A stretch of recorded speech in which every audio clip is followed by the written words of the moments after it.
If I told you that there is a psychological discovery that Orwell made about you, about how your own goodness can be your greatest vulnerability, would you believe me? Because there is something disturbing that happens when you really look at this man's life.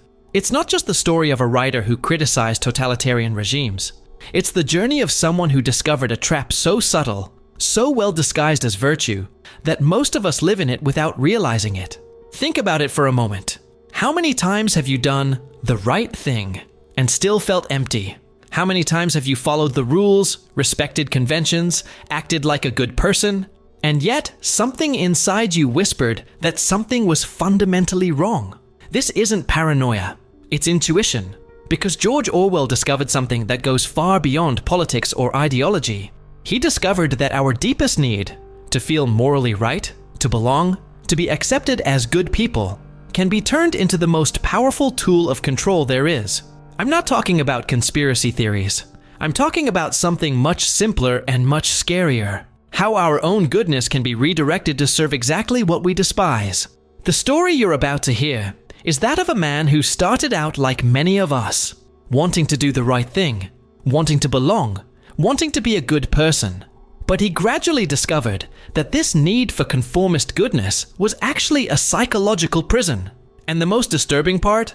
This discovery changed not only how he saw the world, but how he saw himself. Because when you understand the trap, you also understand how to get out of it. This is the story of Eric Blair, and how he became George Orwell to escape the most dangerous of all prisons, the prison of performative morality. Eric Arthur Blair was born in 1903 in colonial India to a family living a paradox that would define his entire life. Lower middle class with an air of nobility. A family that needed to appear to be more than it really was. Imagine growing up in this constant game of appearances, where every gesture, every word, every choice had to be aligned with an image that did not correspond to reality. Where being good meant keeping up the performance, not questioning, not rocking the boat. How many people today live this same charade, maintaining an unsustainable lifestyle, smiling while drowning in unpaid bills, pretending that everything is fine because admitting otherwise would be socially unacceptable. Eric learned early on that reality and illusion go hand in hand, but unlike most, he couldn't ignore this contradiction. There was something inside him that resisted the performance. An inner voice whispered, "This isn't right." When he went to study at prestigious schools in England, the contradiction became even more evident. Imagine being surrounded by children from influential families, trying to fit in without really belonging. It was like being invited to a club where you know you shouldn't be, but you have to pretend you deserve to be there. It was in this environment that he made a crucial discovery. The world has invisible rules. Some people are born with advantages, others have to fight for every penny. But the most disturbing thing was not the rules themselves. It was how everyone pretended they didn't exist. Have you ever felt that? Working harder and earning less? Seeking recognition and getting nothing in return? Society's barriers aren't always visible, but they're inescapable. And the cruelest part is how we're taught to accept this as natural. He saw how the good people at school, teachers, classmates, authorities, perpetuated a system of exclusion while talking about noble values. How kindness was performed publicly while cruelty was exercised in silence. How the same people who preached equality practiced distinction. And here is the first trap he identified. When being good means not questioning the system, our kindness becomes the best ally of oppression. Eric never earned a college degree, but that didn't stop him from becoming one of the most influential writers in history. Why? Because he understood something that formal education rarely teaches: the difference between real knowledge and approved knowledge. He learned it in the rawest, most authentic way possible, living in the alleys of London, on the streets of Paris, devouring books without a teacher to tell him what to think. Today, anyone can do the same. Want to learn philosophy? Read Plato's The Republic. Want to understand human behavior? Try Daniel Kahneman's thinking, Fast and Slow. What's missing isn't access to knowledge, but initiative, and the courage to think outside the approved script. But here comes the deepest insight. Eric realized that true wisdom doesn't come from diplomas, but from a hunger to learn. That true thinkers are not necessarily found in universities, but on the streets, in factories, in the fields. Perhaps this is still true today. Those who understand life best are not necessarily those with the most degrees, but those who have truly lived. He understood that the most valuable knowledge is not learned from books alone, but absorbed through human experience. This experience would shape his writing and his worldview. The truth is not in the official versions, but in the stories of those whom no one listens to. But perhaps Eric Blair's most profound discovery was this. He realized that he was living a life that was not his own. That Eric Arthur Blair was a young man trapped by labels and limitations. That if he wanted to think freely, he would need to free himself from the identity that others had constructed for him. Changing his name to George Orwell was not just a pseudonym. It was a rebirth. It was the recognition that sometimes, to be authentically good, you have to stop being what others expect you to be. How many people today need this kind of reinvention? How many are stuck in an identity that no longer makes sense? If he were alive today, he might say, if you don't like your story, write a new one. And often that change doesn't depend on waiting for something to happen, but on making a decision. The decision to stop playing a role and start living authentically. But that was just the surface. Orwell's true awakening was yet to come. Because it's one thing to notice the contradictions in the world around you. It's quite another to discover that you yourself have become part of them. After leaving school, Eric did something that seems unthinkable to anyone familiar with his legacy. He became part of the very system he would later criticize. He joined the British Imperial Service as a colonial police officer in Burma, in Southeast Asia. The irony was devastating. Here was the young man who had questioned the invisible rules of society, now in uniform to enforce them in a conquered territory. Imagine dedicating your life to a job only to discover that it contradicts everything you believe in. How many people today live something similar? Working in jobs they hate, feeling part of a system that oppresses rather than builds. This experience would leave a mark that would never leave him. In Burma, he witnessed the brutality of colonialism firsthand. He saw the fear in the eyes of the natives and the contempt on the faces of the British. But what disturbed him most was not the violence itself. It was realizing that he was part of it. That his presence, his authority, his very salary depended on the continuation of this oppression. He saw dehumanization happening before his eyes. And worse, he realized he was complicit. Every order he gave, every action he took, every day he remained in office was a silent validation of a system he despised. Guilt consumed him. How could someone who saw the truth continue to pretend? How could he wear the uniform, knowing what it represented? How could he go home and look at himself in the mirror? This experience left a deep mark. He realized that power corrupts not only those who wield it, but anyone who submits to it without question. That it is possible to become part of oppression simply by not having the courage to resist. And here is a crucial discovery. Sometimes our goodness, our willingness to play our part, to not cause trouble, to be a good person within expectations, can make us complicit in the very thing we criticize. He couldn't go on, so he did the unthinkable. He resigned from his position and abandoned the empire he served. It was time to see the other side. But trading his uniform for worn-out clothes was not easy. He made a decision that would change his perception forever, to immerse himself in the reality of the forgotten. He worked as a dishwasher in Paris, wandered the streets of London, slept in filthy hostels, and survived on pennies, all to understand firsthand what it meant to be one of the invisible. He was no longer a distant intellectual observing poverty. He was one of them. He felt the hunger, the cold, the humiliation, the despair. Do you want to understand discipline? Try military training. Want to understand the human mind? Listen to the stories of strangers. He did just that. It was during this phase that he developed a genuine appreciation for ordinary people and a growing discomfort with intellectuals disconnected from reality.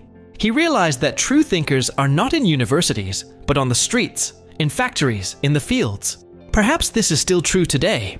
Those who understand life best are not necessarily those with the most degrees, but those who have truly lived. Those who have faced real consequences for their choices. And it was through this experience that he understood something fundamental. The most valuable knowledge is not learned from books alone, but absorbed through human experience. This experience would shape his writing and his worldview. The truth is not found in official versions, but in the stories of those whom no one listens to, in the voices that are systematically ignored because they do not fit the convenient narrative. During his months of social invisibility, he began to notice disturbing patterns. How narratives about poverty were constructed by those who had never experienced it. How solutions were proposed by those who had never needed them. How kindness was performed from afar without ever touching reality. More importantly, he saw how his own social class, those who considered themselves good people, perpetuated exclusion through their well-intentioned indifference. How charity could be a way to keep distance, not to create closeness. He saw that if there is one thing that power always tries to do, it is to rewrite history, and that was something he could never accept. But this discovery about the manipulation of narrative was only the beginning, because soon he would be confronted with a situation where he would see this distortion of reality happen in real time, right before his eyes, in a way that would forever change his understanding of how truth can be shaped. Orwell was never one to just write about injustice. He wanted to feel it firsthand. So in 1936, he went to Spain. His initial goal was to cover the events as a journalist, but upon arrival, he realized that the situation was far more complex than any news report could describe. The streets were tense, and the ideals people were fighting for were more complicated than they appeared from a distance. There were factions within factions, each claiming to represent the true cause of freedom. Faced with this reality, he made a decision that would define his life. He couldn't just watch. He had to act. He joined a militia fighting against authoritarian regimes and went to the front lines. There, he found not heroism, but fear, cold, and uncertainty. War was nothing like the political speeches or idealized narratives portrayed it to be. It was dirty, confusing, brutal. Men died for ideals they couldn't always clearly explain. During one of the clashes, he was shot in the neck. His condition was critical, and his journey almost came to an end. For weeks, he hovered between life and death. As he recovered, he realized that it wasn't just his life that had changed. His perspective on the world had too. Still recovering, he noticed something deeply disturbing. The news about the Civil War did not match what he had witnessed. Newspapers distorted events, emphasized certain facts while ignoring others completely, and contradictory versions circulated as absolute truths. Worse still, he saw how groups claiming to fight for the same cause attacked each other, each claiming to be the only true defender of freedom. Ideological purity became more important than reality on the ground. It was then that he understood a disturbing truth. Reality can be manipulated, and control of information is one of the most powerful tools in the world. But more than that, he saw how our need to feel like we are on the right side makes us vulnerable to this manipulation. This realization would shape his thinking from then on. He saw that the line between idealism and oppression was thin, and that groups claiming to fight for freedom often ended up replicating exactly what they were fighting against. This contradiction left a deep mark on him and reinforced his conviction. The truth cannot be adjusted to suit interests. But he also discovered something even more disturbing about human nature. He returned home with a new mission: to use his writing to reveal what so many insisted on hiding. For him, literature became an essential tool of resistance. Books had the power to reveal hidden truths, to expose what many chose to ignore. Through writing, he could warn about the dangers of manipulation, encourage readers to question, reflect, and above all, seek the truth for themselves. But he knew that warning alone was not enough. He needed to show how the mechanisms of control worked. The greatest threat to critical thinking was not the absence of information, but the abundance of distorted data that confuses more than it clarifies. He took it upon himself to ensure that certain voices continued to challenge this reality. To this end, he began work on one of his most remarkable works, a fable that, under the guise of a simple story, delivered one of the most powerful political warnings in modern literature. In 1945, he published Animal Farm. The seemingly simple plot concealed a frightening complexity.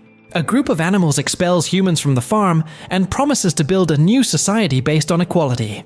However, over time, the leaders of the revolt adopt increasingly authoritarian attitudes, becoming as oppressive as those they had overthrown. The revolution that promised freedom turned into a new form of tyranny. This narrative was not just a critique of the past. It was a warning about how power can corrupt any ideal. After all, power can change hands, change faces, but not always its essence. The book brilliantly exposed how noble ideals can be distorted when mixed with ambition. At first, the animals genuinely believed they were fighting for justice, but soon found themselves trapped in a new structure of domination. The truth was rewritten, inequality persisted, but now with a new justification. It was for the common good. Iconic phrases such as, "All animals are equal, but some animals are more equal than others," expose the hypocrisy of those who rise to the top and create their own rules. It was not just political criticism, it was a dissection of the danger of the illusion of change. More importantly, it was an exposé of how our need to believe in change makes us vulnerable to manipulation. The genius of Animal Farm lay in its simplicity. Its message was accessible to anyone because, at its core, it wasn't limited to a specific regime, but to cycles that repeat throughout history. Governments, corporations, social groups, whenever there is a power structure, there is a risk that those who control it will shape reality for their own benefit. That is why the work remains relevant today. It reminds us that the question is not just what will change, but who will actually benefit from that change, and how our goodness can be exploited to sustain the very things we despise. It was in this context, amid a storm of personal challenges, that 1984 was born. Orwell had lost his wife, was battling tuberculosis that was rapidly consuming his lungs, and knew he didn't have much time left. Even in his weakened state, he devoted himself obsessively to the book, feeling that its message needed to be heard before it was too late. When it was published in 1949, his vision of the world seemed extreme, exaggerated, impossible. But over time, it proved to be frighteningly prophetic. A universe where surveillance is total, information is constantly manipulated, and even thoughts can be considered criminal. In the dystopia he created, control is not limited to laws or regulations, but extends to the very perception of reality. People are monitored by Big Brother, bombarded with propaganda that rewrites the past on a daily basis, and convinced that any thought contrary to the regime is a crime against society. Terms such as doublethink and newspeak showed how language can be used strategically to restrict the ability to reason. After all, if you don't have words to express an idea, how can you even conceive of it? How can you question it? The protagonist, Winston Smith, tries to resist this suffocating system, seeking the truth on his own, trying to keep his sanity intact, but fighting against a regime that redefines reality at every moment, that turns lies into truth and truth into crime, becomes an impossible battle to win. In the end, it is not brute force that defeats him, nor physical torture or direct threats. It is systematic psychological manipulation. Winston does not just submit to the system. He comes to genuinely believe what he once knew to be completely false. This is Orwell's true warning. The most dangerous tyranny is not the one that imposes fear through violence, but the one that convinces people to willingly accept their own submission. The one that makes you think your imprisonment is freedom. Over time, 1984 transcended its status as a novel and became a cultural concept. The term Orwellian came to describe any form of excessive control over information and privacy. This demonstrates how its message remains painfully relevant decades later. But the book wasn't just a dystopian prediction about the future. It was a mirror of trends that were already forming in his time. Its goal was not just to scare people with apocalyptic scenarios, but to warn them about the subtle danger of gradually making the unacceptable ordinary. Here is the most disturbing discovery of all that Orwell made. He realized that the problem was not just external systems of power, authoritarian governments, manipulative corporations, corrupt media. The problem was also within us, in our deeply human need for moral validation, in our desperate desire to belong to something bigger, in our natural tendency to accept narratives that make us feel like good people, even when those narratives systematically diminish us. He saw that the most effective tyranny of all does not need to be imposed by military force or physical coercion. It is accepted willingly, even enthusiastically, in the name of security, stability, the common good, or moral virtue. Because it is psychologically easier to follow the socially approved script than to face the agonizing uncertainty of thinking genuinely for oneself. When he died in 1950, at the age of only 46, he probably could not have fully imagined the lasting magnitude of his intellectual impact. His books, initially controversial and misunderstood by many, have gained exponential strength over time.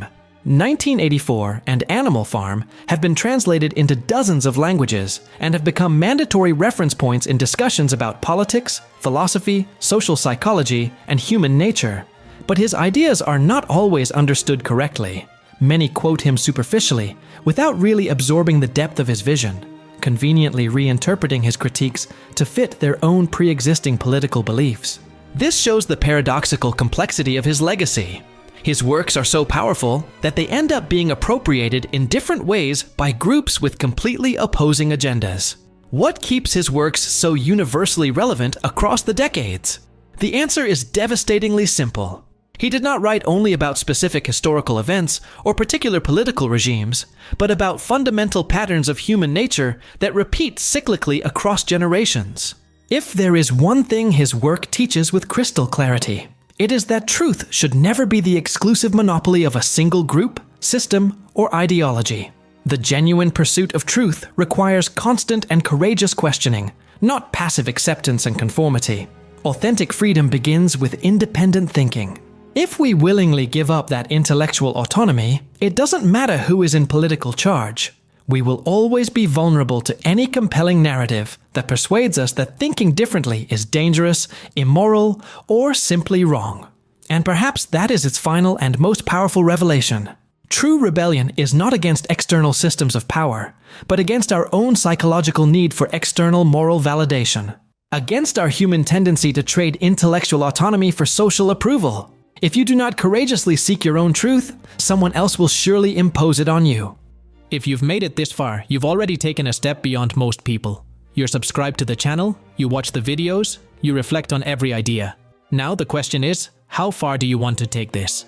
If you want to take the next step and truly apply this knowledge to your life, the White Rabbit Codes is ready for you. The link is in the pinned comment. Remember, success is a decision. The choice is yours. Count on me and follow the White Rabbit.